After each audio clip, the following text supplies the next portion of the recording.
Welcome to Backstage with Richard Ridge. SAG-AFTRA Foundation and Broadway World continue their filmed Conversation Q&A series, which celebrates the vibrant theater community here in New York City.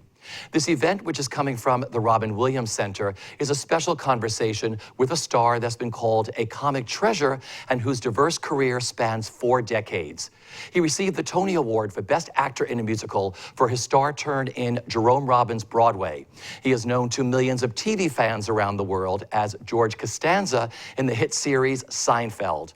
And now he is back on the New York stage at Manhattan Theater Club in John Patrick Shanley's hilarious new play, The Portuguese Kid. Please welcome Jason Alexander.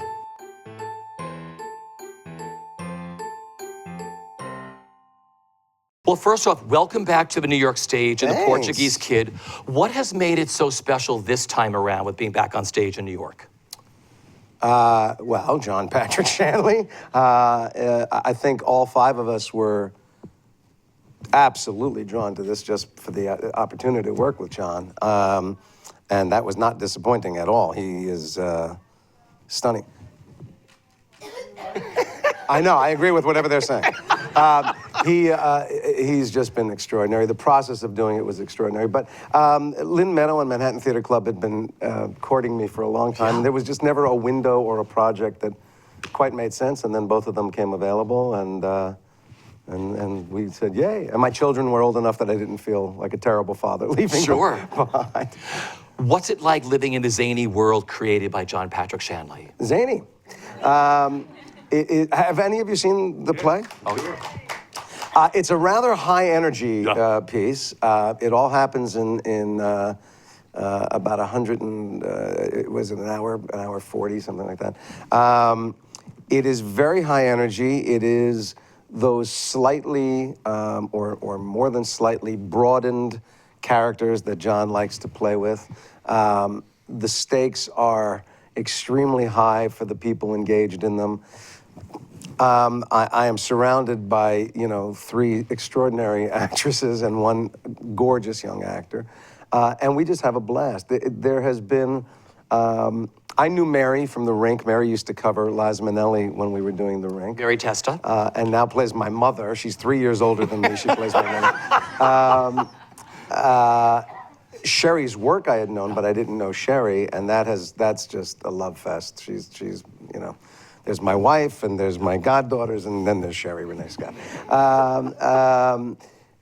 And they're just wonderful. And the audiences from Manhattan Theater Club are really extraordinary because I had never done theater in New York that still worked largely on the subscription base. So these are people that come for at least the first 8 weeks who are dedicated to this theater and dedicated to seeing these kinds of plays in New York. And they're just a very unique audience. It's some people wander in because they see my name or they see Sherry's name or Mary's name or John's name. And they go, oh, what's this? But then there are the subscribers who go, I don't care what they put up, I'm coming to this theater. And that's really a unique and special situation. You all sing show tunes backstage, right? Yeah. Although Sherry is a rock and roller, she's not really into show tunes. She's done 4 of the biggest musicals on Broadway. Yeah. She's more of a rock and roll girl. Got it. Not only is John the writer, he's also the director. Yeah. So what's it like sharing the room with him wearing both hats? It has challenges and it has rewards. Yeah. For the most part, you could say John knows what he wants, but that's not always true. I've never seen anybody more open to his muse than John Patrick Shanley. So it would not be unusual, and in fact it did happen, where he came in the second week of rehearsal and he went, it came to me in a dream last night, rose petals. And we'd say, okay, what about them? He goes, I don't know, but rose petals. And if you've seen the play, it is strewn with rose petals. So, sometimes he knows where he's going, and sometimes he is discovering as much as anybody else. I say it's challenging because I put myself in the position. I haven't directed things I've written, but I've directed things I'm in, and I find I don't do either job as well as I could have if I only did one.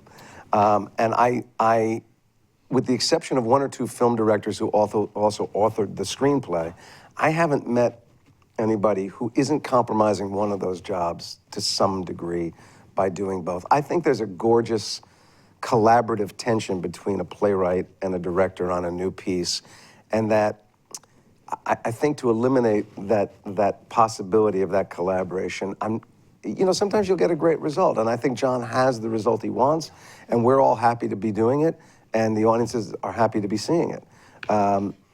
I would not put myself in that position of writing the next great play and going, and I'm going to direct it. I don't think I would do that, but he's very content with it, and I think if you asked him, he feels, for the most part, I think he said this, that the things he wants to try while he is writing a play, because he wrote every day. I think there are 4 hours of rehearsal available per day in previews. He used every minute of them, and it was all with rewrites. And I once said, we never did the same script 4 times in a row until we froze the play for opening. So a director might have said to him, cut it out. And he had nobody to say cut it out because we were all very amenable to him. So. I love that. What a great role it must be to play Barry Dragonetti. Yeah. You're so hilarious in this. What's it like living in his skin? It's fascinating, and we still discover it. But what I love about the piece, there are a couple things. One is the one thing that left. I've lived with the play for a long time. There were very many versions of it, and in one of the versions, John, in glorious detail, explained the Atalanta Greek legend, which has been removed from the show, but she's still called Atalanta. I find the Atalanta story and its modern retelling in our play beautiful, and I love playing the kind of man who gives himself to it, because that story is basically about a man who, do you know the Atalanta legend? Okay, so I'll do it as quickly as I can. So Atalanta was born of man and woman in ancient Greece, but she was, I think, the daughter of the king of Athens. He didn't want a daughter, so he abandoned her on a mountaintop. She was raised by a she-bear and grew up to be a fierce warrior. When a giant boar was attacking Athens and nobody could defeat the boar, Atalanta came down from the mountain and slew the wild boar. And then her father went, I will reclaim her now for profit. He was going to marry her off to, for enrichment. And she said, I will only marry a man who can beat me in a foot race. And if they don't beat me, you must put them to death. And no man could beat her. Nobody could beat her, and the guys were being slaughtered by the dozens. And I cannot remember the name of the character that actually loved her because of her strength, and wanted to try for her hand, but knew that he would never be able to beat her. So he appealed to Artemis, and he said, is there anything I can do to win her? And Artemis said, because your love is true, I will give you these golden apples. And when you race her, throw the apples in her path. They will distract her. She will stop to pick up the apples, and you will win, which is exactly what he does. And then on their wedding night, he can't live with the guilt. So he says to her, I have not earned you because I cheated. And she says, the apples didn't distract me. I wanted you to win. So I stopped. So it is this beautiful acceptance between a man and a woman not in their typically assigned gender roles. The idea of a man who could love this woman that he's playing so far above the rim. She is brighter than him, stronger than him, wilder than him. And when Barry says at the end of the play, you're right about me, I am a forest creature. I'm a gentle man. And the last line of the play kills me, where she says, I killed both my husbands, I'm just kidding. And I look at her and I go, baby, you're gonna be the death of me. Either way, I don't care anymore, I want you. That kind of guy, I don't get asked to play very often. And I love living in his skin. All I have to do that play, and Sherry and I have a ritual where at places we just stand backstage and we just hug each other for about 15 to 30 seconds, and then we just get each other's energy and go, ready? Ready. And then we just lock into each other and we go. And that's how we do the play, and it's been great. Because you have like 2 weeks left? Yeah. For those of you who have not seen this. I just told you the ending. He told you the ending, but just pretend you don't know. Yeah. But it's You kind of see it yeah. coming, I gotta tell you. It's comic genius at its very best with everybody who's on stage in this show. It's absolutely phenomenal. I mean, it's such a fun night. I want to go back to the beginning. Growing up, where did your love for performing begin, and what were your earliest creative outlets? So I grew up first in Maplewood, New Jersey, and then in Livingston, New Jersey. And I am my mother's only child. I have half siblings, but they're 14 and 20 years older than me. I did not really grow up with them. So I was more or less an only child, a latchkey child. My parents both worked, and I would come home to an empty house. And I was, nobody believes me except the people who were around me then, a very shy, introverted, loner and somewhat lonely kid.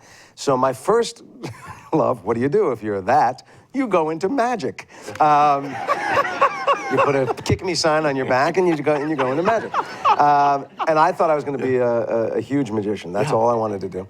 And when I was 12 years old, we moved to Livingston, New Jersey, and the summer before that, I had gone to magic camp. That's how geeky I was. And I had determined I was never going to be the magician I wanted to be because I could already see my hands were never going to develop into a card and coin kind of hands. And I was devastated. There was nothing for me in the... And we moved to Livingston, and I knew nobody. And my mother signed me up for the community pool. And I'm standing in this pool knowing nobody with water up to my chin, and this gorgeous teenage girl comes over and goes, "Hi, do you sing?" I went, "Oh, I do now." And they had a very active teen theater community in Livingston. And they were doing The Sound of Music, and they had lost Friedrich von Trapp. So I became Friedrich von Trapp. And what bowled me over, because I had never been on stage and never thought about it, was the minute I went, "Oh, dear," and they went, "Oh, you're great," and you're in. Instant friends, instant community, instant love, instant, project. And I went, where has this been all my life? And I was smitten. And then that group of kids, because we lived so close, would come into New York every weekend. Because for $5 total, you could take the bus, have dinner, and see 2 shows. You could stand as a student at the back of any show for $1. So we would see 2 shows every Saturday. And about 6 months into this new world of mine, Pippin was in previews, the original production of Pippin. Excuse me. And the curtain went up, and there were the hands, and there was Ben Vereen going, "Join us." And I went, okay. And I saw Ben, and I went, it's a magic trick. It's an illusion. It's an illusion. And I went, I can do that trick. And from that point on, that was it. Is that great? Because you originally wanted to be a classical actor. Yeah. So how did you move from the classics, and how did you switch to comedy? What are you laughing at? It was I went to Boston University as a theater major, and in my sophomore year, there was a professor named James Spruill, who's no longer with us, African-American man who had come up in the street theater of the 60s, where, you changed the world by doing Oedipus and drag or something like that. But he was one of those professors who he said it and you got it, as opposed to a lot of college professors where they talk for an hour and you go, uh-huh. And he said to me, I'll do my best James Spruill, because he had this big basso voice. And he said, "I know your heart and soul is Hamlet, and you would be a profound Hamlet. You will never play Hamlet. So you best get good at Falstaff." And I went, what? And he was basically saying, if you want to have a commercial career, you have to start thinking, because I was already losing my hair. I was always at least 10 pounds overweight. And there was something that, John Belushi was sort of like in his prime when I was in college, and I had a kind of a Belushi-esque thing. And he said, you have to start looking at comedy, which was, I had never thought. I think in the last 5 years I've gone, I guess I'm a little funny, but I never thought of myself as funny. And I started really watching and listening. I got all the comedy albums, and I started really watching great comedic performances and going, why are they funny? And trying to learn and steal, and And so that was the switch over. And he was right. I mean, if I only, Paul Giamatti is the bold guy with the dramatic roles, and I get the other ones. Or Nathan. Nathan has hair, but that's it. It's the three of us. That's all you got. Going into it, you've actually come full circle with Manhattan Theater Club because you met your acting teacher through Manhattan Theater Club, didn't you? Larry Moss. You all know Larry Moss? Yeah. Yeah. Did your wife introduce? Dana had studied with Larry at Circle in the Square when he used to teach there, and she was touting him. And I had, at that point, I had left college early, and I was looking for the teacher that would put it all together. And I studied with big names, and they were all terrific, but it just wasn't, I wasn't understanding it. And I did a workshop of a musical at Manhattan Theater Club. Maureen Brennan, who had been so wonderful in Candide years ago, and an actor who was passed named Ray Gill, who I loved very dearly, were both brilliant, and they were both Larry Moss students. And so he came to see this workshop and came right over to me at the end and went, "You're very good. I can make you much better." And I went, "Really?" And he said, "I'll change your career in a year." And he did. He did. Larry brought me a clarity that no one else was able to give me, and that I was able to. I studied with him on and off for 14 years, and I teach now, and the basis of what I teach is what he gave me, and then my own building on that. But yeah, he changed my career, absolutely. Because we have so many actors in the house today, and watching this, did he demystify the acting process for you? He did, because the first class that I took with Larry was his musical class. Doing his thing, but doing it in song.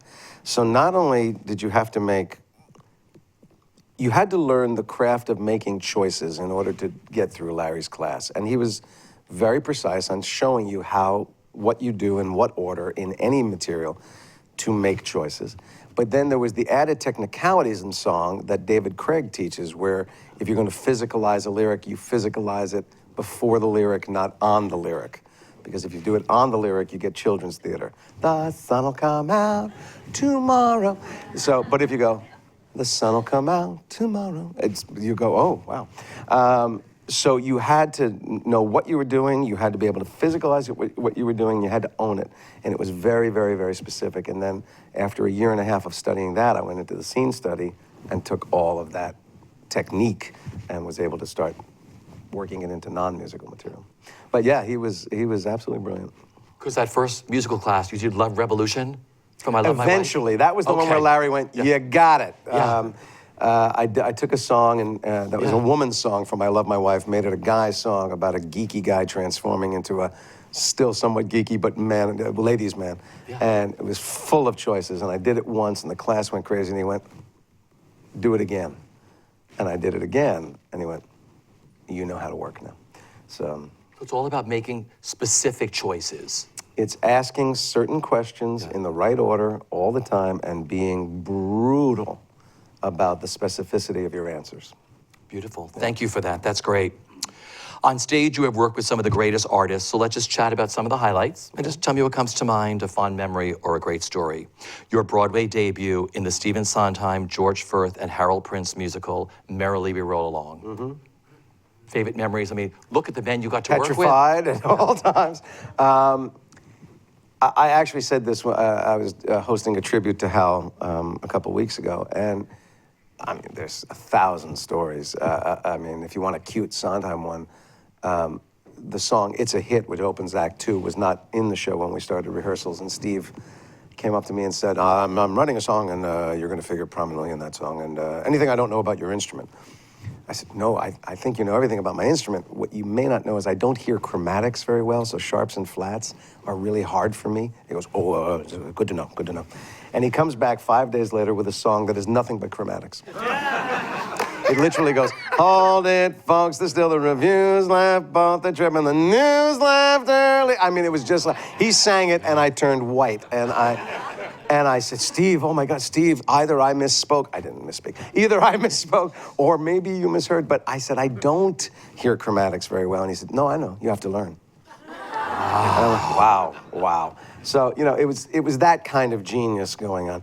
But the amazing thing for me as a young actor about Merrily with fantasies about directing and, you know, and having other kinds of careers, was watching the gods become mortal. They sweat. They couldn't solve it. They couldn't figure it out. And while it was painful at the time, because we knew it was unlikely they were going to crack it, watching them struggle and work and you know, try, and seeing that it didn't matter how many times they had been geniuses. Every time you get up, you're at square one, and you're as good as you are at that moment. That was a valuable, valuable lesson. Stephen Sondheim paid you a big compliment, didn't he, in the book? In his book, Finishing the Hand? He did. If I remember it, he said, I don't think he disparaged the rest of the cast, No, but he not at all. said, because we were all children playing adults, he singled me out and said the only one that really could do it was me. And I don't know why he thought that. It was probably because I was going bald, but but it was a very nice thing for him to say. Yeah, really great. The John Kander, Fred Ebb, Terrence McNally musical, The Rink, which I told you upstairs, one of my favorite musicals of all time. Yeah. I mean, he appeared opposite Cheetah Rivera and Liza Minnelli. Favorite memory of that? Favorite memory is the one that when people say to me, do you have a role model for your career as an actor? I always say Cheetah Rivera. Yeah. I actually said to Cheetah, when I tell you this story, I ended by saying, Cheetah, I want to be you when I grow up. So there was a policy for that show. If Liza was out, the audience could get a refund or they could book for another night. They didn't have to sit there and watch the understudy. And The Rink was created for Cheetah. Liza was nobody's idea of ever going to be a part of this. And then Liza came on board, and of course that created an energy, and in many circles, the attention went to Liza and off of Cheetah. Well, Cheetah always handled that with enormous grace. But on this one night when Liza was out, the stage managers went to Cheetah and said, honey, there's about 100 people in the house, and it's a 1,200-seat house. He said, it's up to you. You want to do it, we'll do it. If you don't want to do it, we won't do it. And she said, there were 6 guys in the show. She said, have the boys come down. So we all went into her dressing room, and she said, here's the story. We can walk away or we can do this. If we walk away, we're going to lose 1/8 of your salary. And I know she knew we were all living on that salary. She said, so if you want to do it, let's go out and do it, and we'll have a great time. We know how to play in this show. We'll have fun. We'll have a blast. It'll be a nice sort of big put-in rehearsal for Mary Testa. And she made it sound like it would be, you know, just a party to do. And as we were all going, oh, yeah, she said, but the 100 people that stayed. You give them the show. And if you can't do that, we don't do this. And I just went, who are you? Who are you? I mean, you know, it was such a slap in the face, potentially, to have 100 people out of 1,200 stay because they didn't get to see Liza when they're still seeing Cheetah. And she handled it with that kind of grace and dignity and professionalism. And I went, I want to be you when I grow up. And she has never been topped for me in that regard. And Cheetah Rivera went on to win Best Actress in a Musical for The Rink. Yeah, really great. Neil Simon's Broadway Bound. I mean, look at that cast. Look at your director, Gene Sachs. Yeah. Linda Lavin, John Randolph, Jonathan Silverman, Phyllis Newman, Phil Sterling. It was great. It was great. There was a performance of that show. Here's the actor's nightmare. You want a story from that show? It changed my whole life. I always have to tell my dressers, I'm going to be in the bathroom at 1 hour before, half hour before, 15, 10, 5, and places. And they go, really? And I go, and I'm not a drug addict. I will tell you why. So when I entered Act 1 in Broadway Bound, I was going to be on that stage for 1 hour and 5 minutes. And I'm in the wings waiting for my cue, and I'm hearing a rumbling. And I'm going, nah, I'm fine. And I set my foot on that stage, and we went to DEFCON 4. I mean, it was just, oh my God, oh my God. And there's no, what do you do? What do you do? And the worst part was there was a period where there's a big scene between Linda Lavin and Phil Sterling where the 2 boys are on stage asleep in our beds. And I'm like, I'm gonna die. I'm gonna die. And now the set of Broadway Bound was a house, an entire house. There's a bathroom. The plumbing is not attached to anything. And I actually was thinking, am I there? Am I gonna relieve myself on a Broadway stage in a non-working toilet? Am I? And the only reason I didn't, really, is I thought, no matter what else I do in my career, I will always be that guy. And I managed to get through that performance. And Linda Lavin, I took 10 minutes off that act, and Linda's like, what's going on with you? Like, get out of my way. Yeah, so. Yeah. That is hilarious, my friend. Jerome Robbins' Broadway, where you won the Tony Award for Best Actor in a Musical.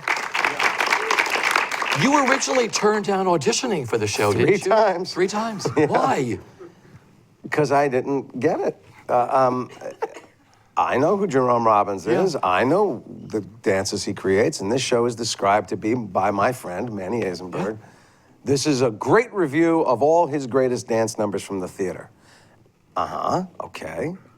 I can't dance them, so what do?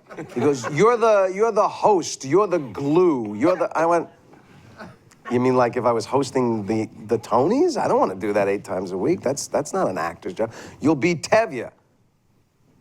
For like what? Half a number? What are we talking about? I couldn't see it. And but Manny had done me a favor during Broadway Bound, and he called the favor in, and the favor was you have to meet him and you have to audition for him. And the minute I walked in the door to meet him, the first words out of his mouth were, forgive the profanity, why the fuck have I had so much trouble getting you to audition for my show? That's the first thing he says to me. And I said, with all due respect, Mr. Robbins, I don't want to be in your show.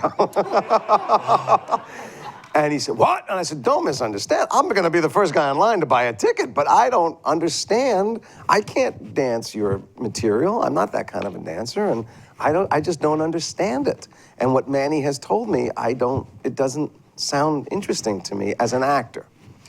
And he said, do you know Fiddler on the Roof? I went, I'm a Jew.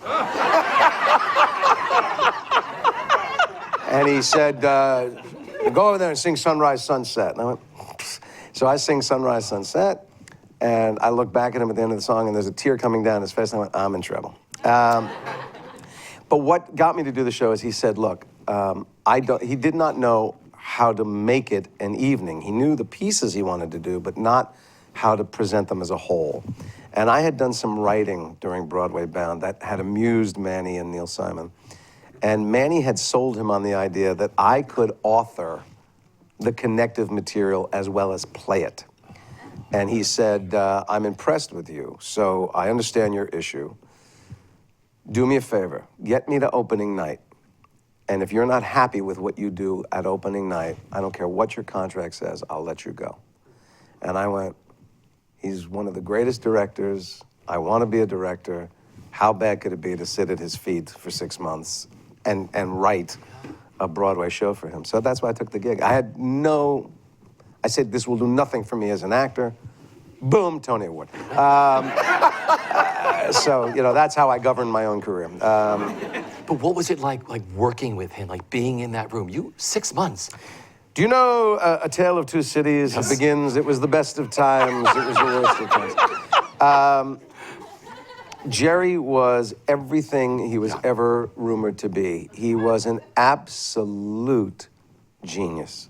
I have never seen anybody more brilliant, creative, visionary. He was an absolute maniac. And he had demons the likes of which I've never seen again. And he loved our company, but there was still incredibly cruel things that happened.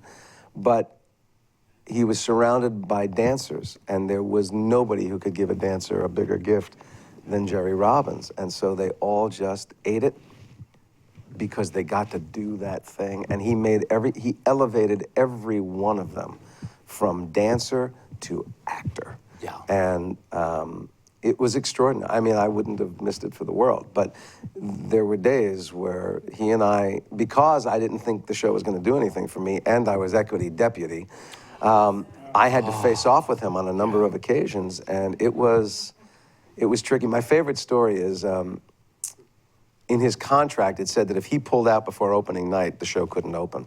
And by the time we got into rehearsals, they were already $3 million in. It would eventually go to $9 million, which was huge back then. And for the flying number in Peter Pan, Jerry had seen a production of Peter Pan where Tinkerbell was a laser. It was this animated 3D laser. And apparently to rent the laser was $3,000 a week, and the guy running the laser only did that, and he was $1,200 a week. So it's, you know, it's like $5,000 a week for Tinkerbell, who's not in the number. It was just in a... And Jerry Seinfeld, rest his soul, came to me because he knew I was the guy that was unafraid. He said, "Can you get him off the goddamn laser?" And I said, "Maybe. Let me try." So we were in tech rehearsal, and he's doing the laser, and I sat right behind Jerry Robbins, and I'm watching him, and the laser was spectacular, by the way.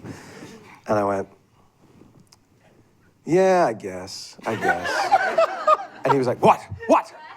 And I said, "No, it's, you know, no, Jerry, you're right.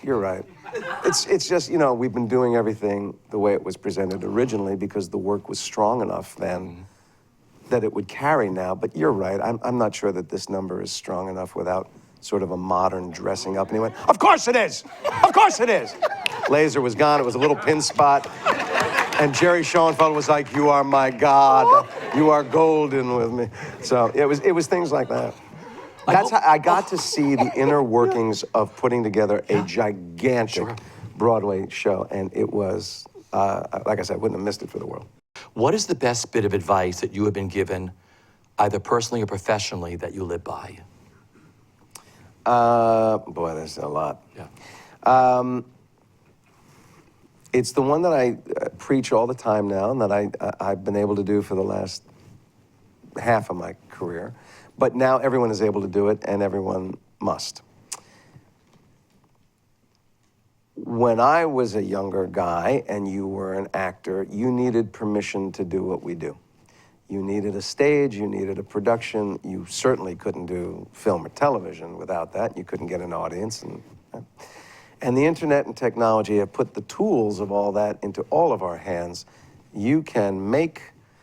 Kelly O'Hara has a web series now called The Accidental Wolf. If you haven't seen it, you should try and find it. It's all New York theater actors. They make every episode for under $10,000. It looks like $1 million, and it's kind of like a poor man's Homeland. It's thrilling, and they're little 8-minute episodes. She doesn't have to do that. So, long way of saying, if you wait for someone to give you a job, you're going to waste your life. Make a job. Make a job. Find the stories you want to tell and go get them. Find your writers. Find your directors. You all have cameras. You all have a space. It doesn't matter where we do these shows. If it's theater, it doesn't matter. It doesn't have to be a stage or a theater. It can be in a park. It can be in a parking lot. It can be anywhere that you can have people watch the stories you want to tell. Very few people get to make a satisfactory living doing this. If you're in it to make that living, you're in the wrong business. If you do this because it's what you have to do, no one can stop you anymore. But you have to go out and make things happen. And the greatest thing you can do is put other people to work. Even if it's, my son is on stage almost every night in LA. I don't think he makes $50 a week, but he's part of 7 improv groups. He is part of a 2-man sketch comedy group that has a monthly show. He's building a reputation in LA. He's on SNL's radar. He's auditioned for them 3 times. He's got little videos on the web as a result of all this. All his friends are making short films. All his friends are making little web series. He's part of all of this because he's built that community. There is not a day that he is not working as a writer or an actor or a director. Not one. And, you know, he's still young, so he's happy to make his $50 a week, and it's enough. But if he was waiting for the agent to send him on the thing, he would now be on 4 months of waiting. He doesn't wait. So go build something. Go do something. Don't wait.